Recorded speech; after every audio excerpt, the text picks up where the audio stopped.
প্রতিবেদন রচনা। আজকের প্রতিবেদন রচনার টপিক হলো তোমার এলাকায় বসন্ত উৎসব কিভাবে পালিত হলো তা জানিয়ে একটি প্রতিবেদন লেখো। তোমরা সকলেই অবশ্যই জানো যে প্রতিবেদন লেখার ফরম্যাটটা সঠিক কী। যদি না জেনে থাকো তাহলে তোমরা একবার আমার চ্যানেলে চলে গিয়েও এবং সেখানে গিয়ে তোমরা সার্চ করবে যে প্রতিবেদন লেখার সঠিক পদ্ধতি।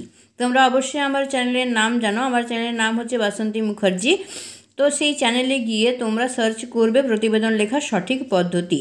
সেইটা সার্চ করলে তোমরা যে ভিডিওটা পেয়ে যাবে, সেখানে আমি খুব ভালোভাবে তোমাদেরকে বুঝিয়ে দিয়েছি যে প্রতিবেদন তোমরা কিভাবে লিখলে সেটা সঠিক হবে, তার ফরম্যাটটা কী এবং কোন কোন জিনিস ব্যবহার করে প্রতিবেদন লিখলে সেটা সঠিক প্রতিবেদন তৈরি হবে।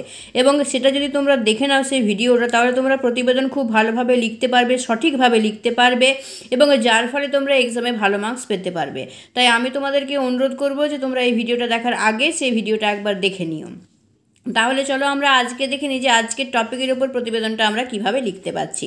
তোমরা সকলেই জানো সবার প্রথমে যেই প্রতিবেদনটা আমরা লিখি তার একটা নাম আমাদেরকে সিলেক্ট করতে হয়। সেই নামটা কেমনভাবে সিলেক্ট করতে হয় সেটাও আমি সেই ভিডিওতে বলে দিয়েছি, সেটা তোমরা ভিডিওটা দেখলে ক্লিয়ার হয়ে যাবে। তাহলে চলো আমরা আজকের ভিডিওটা শুরু করি। আসানসোল গ্রামোদ্যোগ কমিটির উদ্যোগে মহা ধুমধামে পালিত হলো বসন্ত উৎসব। এটা হলো আমাদের হেডিং বা নাম। এরপর লিখতে হয় নিজস্ব সংবাদদাতা, তারপর স্থানের নাম। এখানে যেমন আমি লিখেছি আসানসোল, তারপর ডেটটা দিতে হয়, যেমন আমি এখানে লিখেছি 15ই মার্চ। তো তোমাদের কিভাবে কোনটা লিখতে হয় সমস্ত ওই ভিডিওতে বলা আছে, তোমরা সেখানে গিয়ে দেখে নিও। আমরা মূল জিনিসটা আজকে শুধু আলোচনা করে নিচ্ছি। বসন্ত উৎসবের দিনকে সামনে রেখে মহা ধুমধামে অনুষ্ঠানের আয়োজন করল আসানসোল গ্রামোদ্যোগ কমিটি। প্রায় 200 লোকের সমাবেশ ঘটেছিল এই উৎসবে। প্রায় 1 মাস আগে থেকে কমিটির তরফ থেকে আয়োজন শুরু করা হয়। যদিও প্রতি বছরই কমিটি এই উৎসব পালন করে, কিন্তু এবছরের আয়োজনে আনা হয়েছিল কিছু নতুনত্ব।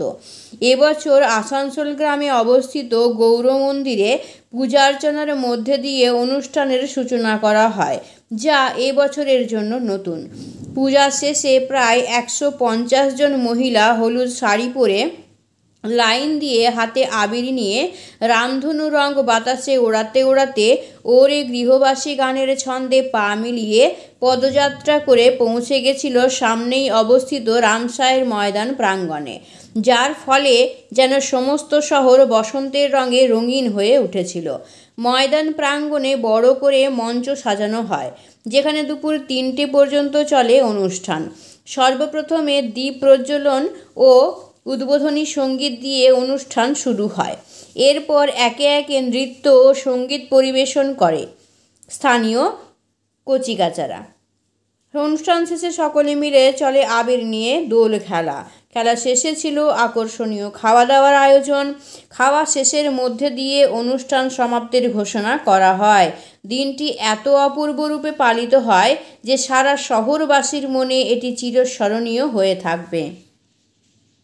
আশা করি তোমরা খুব ভালোভাবে প্রতিবেদনটা বুঝে গেছো এবং ভালোভাবে তোমরা এটা লিখেও নিতে পারবে।